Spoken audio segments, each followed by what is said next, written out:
سپارا اتم نمبر رکو سورہ بقرہ سلویختم نمبر رکو دریم سپارا اتم نمبر رکو سورة بقرہ سلویختم نمبر رکو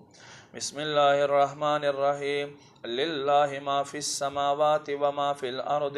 اللہ دا پارا دی سچ پا آسمانونو کی دی سچ پا زمکو کی دی و ان تبدو ما فی انفسکم او کا تاسو ظاہر کے غا پزرونو دستاسو سوی او تخفوه یا پٹ کے یحاسبکم به اللہ اللہ بددی حساب علی فیغفر لمن یشا چاہتے چھ خوخشی بے بخی ویعذب من یشا چاہتے چھ خوخشی عذاب یعنی سزا باور کی واللہ علی کل شیء قدیر اللہ پا ہر شیز قدرت لری آمن الرسول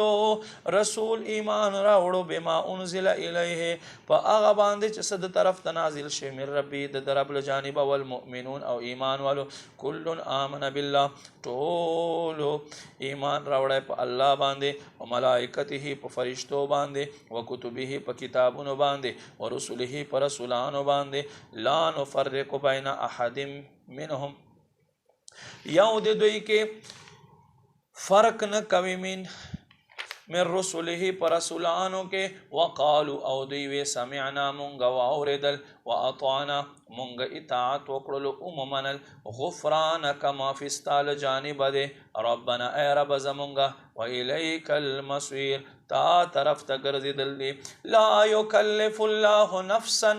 اللہ نہ اچوی یو نفس باندے بوجھ تکلیف الا وسعها مگر دد طاقت مطابق لها ما کسبت دلر اغا چسد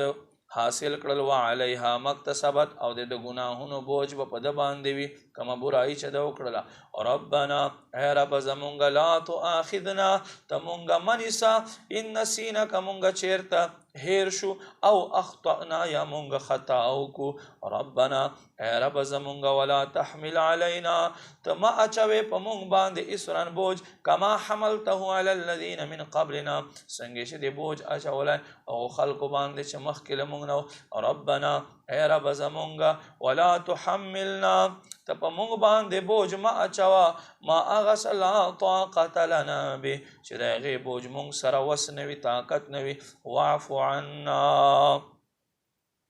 تمونږ ته معافي وکې واغفر لنا مونږ ته بخښنه راکې ورحمنا په مونږ باندې رحم وکې انت مولانا